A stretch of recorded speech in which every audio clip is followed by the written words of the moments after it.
ఇక్కడ నుంచి వ్యాస గుఫకి వెళ్తున్నాం. ఇప్పుడు గణపతి గుఫ అయిపోయింది, ఇంకా కొంచెం దూరం ఎక్కాలి మనము.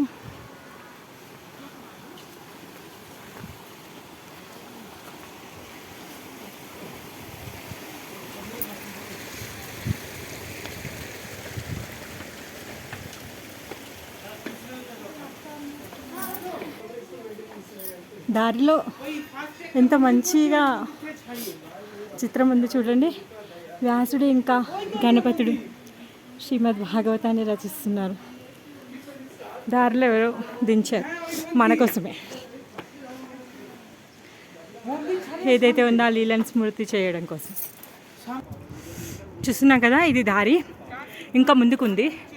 మధ్యలో ఇలా రాసి పెట్టారు వ్యాస గుఫకి దారి అని. ఇలా మలకలు మలకలుగా స్లోప్గా వేశారు దారిని.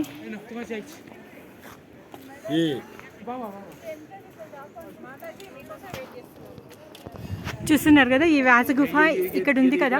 ఇదైతే బార్డర్ కనిపిస్తుందో అది మన భారతదేశానికి ఇది బార్డర్ అనమాట. దీని తర్వాత టిబెట్ స్టార్ట్ అయిపోతుంది. చూసారు కదా, ఈ పర్వతాల వెనుక క్లౌడ్స్, పర్వతాలు ఆనుకొని ఉన్నాయి క్లౌడ్స్. ఇంకా కొంచెం పైకి ఎక్కామనుకోండి, మేఘాలన్నీ కిందికి అయిపోతే మనం పైకి అయిపోతాం. చూడడానికి ఎంత అద్భుతంగా ఉంది కదా ఈ దృశ్యము.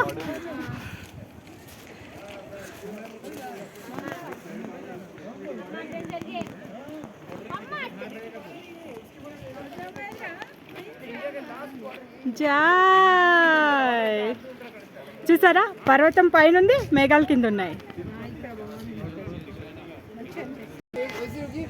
జాయ్, చూసారా, వీళ్ళందరూ భారతదేశాన్ని బార్డర్లో నించొని మన అందరినీ కాపాడుతున్నారు. వీళ్ళ వల్లే మనం చాలా సేఫ్టీగా ఉన్నాము. వెళ్తున్నాము, దగ్గరలోకి వచ్చాము.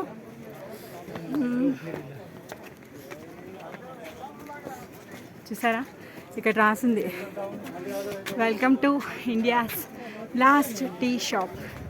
సో మన భారతదేశానికి ఇదే చివరి చాయ్ దుకాణం.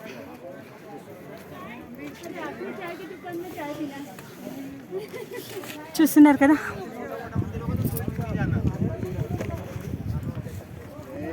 వ్యాస గుఫ.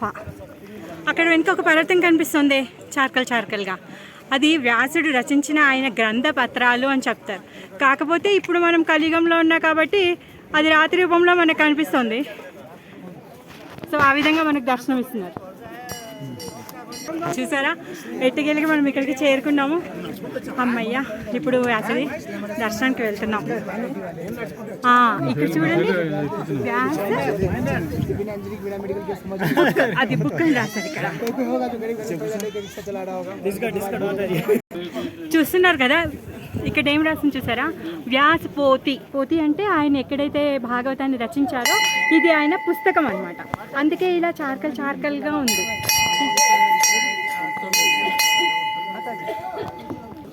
చూడండి,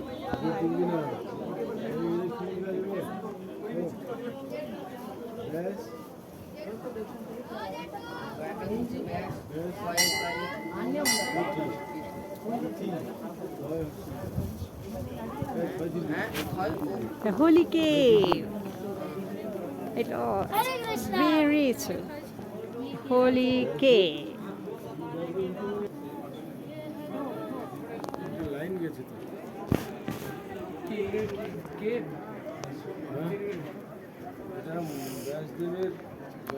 లోపలికి వెళ్దాము, వ్యాసదేవుడి దర్శనం చేసుకుందాం, ఆయనకి ప్రార్థిద్దాము.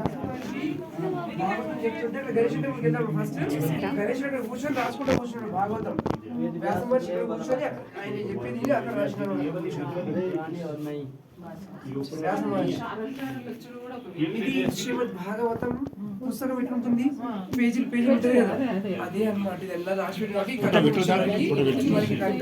అలాగే అయిపోయింది అన్నమాట పుస్తకం అన్నమాట. చూడండి, పేజెస్ ఇట్లా బండి పెద్ద ఉంటుంది కదా, చాలా పెద్ద పుస్తకం.